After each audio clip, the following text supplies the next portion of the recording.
দীর্ঘদিনের অস্থিরতা কাটাতে পাকিস্তান নিয়ন্ত্রিত কাশ্মীরে আয়োজন করা হয়েছিল আইনসভা নির্বাচন। সেই নির্বাচন ঘিরেই এখন উত্তাল গোটা কাশ্মীর। গত ৫ জুন থেকে ৫ অগস্ট অঞ্চলটিতে সহিংসতায় প্রাণ হারিয়েছেন অন্তত ৮৯ জন। এমন ভয়াবহ তথ্যই জানাচ্ছে অঞ্চলটির স্বাধীন মানবাধিকার সংস্থা Jammu Kashmir human rights observatory. Pakistan নিয়ন্ত্রিত কাশ্মীরে কেন এত প্রাণহানি? নির্বাচনের ফল বদলে দেবে কি রাজনৈতিক সমীকরণ? চলুন বোঝার চেষ্টা করি। সঙ্গে আছি তামান্না খন্দকার। কাশ্মীর আন্দোলনের কেন্দ্রবিন্দুতে রয়েছে Jammu Kashmir joint Awami action committee JAAC। প্রথমে বিদ্যুতের দাম বৃদ্ধি ও জীবনযাত্রার ব্যয় বেড়ে যাওয়ার প্রতিবাদে আন্দোলন শুরু হলেও এটি এখন রাজনৈতিক কাঠামো পরিবর্তনের আন্দোলনে রূপ নিয়েছে। জনগণের প্রকৃত প্রতিনিধিত্ব নিশ্চিতে পাকিস্তান নিয়ন্ত্রিত কাশ্মীরের আইনসভায় মোট ৪৫টি আসনকে সংশোধন করার দাবি উঠেছে। বিশেষ করে ভারত নিয়ন্ত্রিত কাশ্মীর থেকে পাকিস্তানে বসবাসকারী শরণার্থীদের জন্য সংরক্ষিত ১২টি আসন নিয়েই যত বিরোধ। JAACর দাবি, এই আসনগুলোর কারণে পাকিস্তানের জাতীয় রাজনৈতিক দলগুলো সহজেই কাশ্মীরের আইনসভায় প্রভাব বিস্তার করতে পারে। কারণ এসব আসনের প্রতিনিধিরা এমন ভোটারদের মাধ্যমে নির্বাচিত হন যারা ওই অঞ্চলের স্থায়ী বাসিন্দা নন। আর এই দাবিতে নির্বাচন বয়কটের ঘোষণা দিয়েছে JAAC।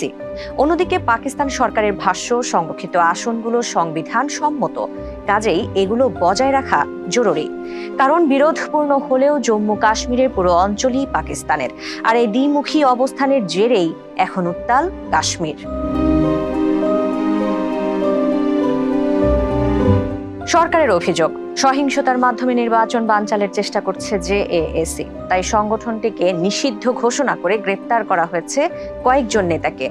অন্যদিকে JAACর ভাষ্য, তাদের আন্দোলন শান্তিপূর্ণ এবং তারা শুধু রাজনৈতিক অধিকার ও প্রতিনিধিত্বের দাবিতে আন্দোলন করছে। তারা কখনো সশস্ত্র সংগঠন ছিল না, তাই সহিংসতার প্রশ্নই আসে না। অথচ মাঠে বাস্তবতা হলো দুপক্ষই রক্তক্ষয়ী সংঘাতে জড়িয়েছে। পরিস্থিতি নিয়ন্ত্রণে আনতে ইন্টারনেট বন্ধ করে দিয়েছে সরকার। একই সঙ্গে বিভিন্ন এলাকায় নিরাপত্তা বিধিনিষেধ জারি করা হয়েছে। ফলে পরিস্থিতি এখন ঘোলাটে। বিক্ষোভকারীদের অভিযোগ, শান্তিপূর্ণ আন্দোলনে অতিরিক্ত বল প্রয়োগ করেছে নিরাপত্তা বাহিনী। আহত হয়েছেন অনেকেই, অথচ তারা গ্রেপ্তার বা নির্যাতনের ভয়ে সরকারি হাসপাতালে চিকিৎসা নিতে যেতে পারছেন না। অন্যদিকে সরকার এসব অভিযোগ অস্বীকার করে জানিয়েছে, যারা পুলিশকে আক্রমণ করেছে, জননিরাপত্তা বিঘ্নিত করেছে, কেবল তাদের বিরুদ্ধেই ব্যবস্থা নেওয়া হয়েছে। ইন্টারনেট বন্ধের কারণ হিসেবে সরকারের ভাষ্য, JAAC সামাজিক যোগাযোগ মাধ্যমে বিভ্রান্তিকর তথ্য ছড়াচ্ছে, তাই এই ব্যবস্থা। নিরাপত্তা পরিস্থিতি এবং ভারী মৌসুমী বৃষ্টির কারণে এবার ৩ ধাপে নির্বাচন অনুষ্ঠিত হচ্ছে। এর মধ্যে ২৭ জুলাই ও ২ অগস্টের নির্বাচন হয়ে গেছে, বাকি কেবল 10 অগস্টের শেষ ধাপের নির্বাচন।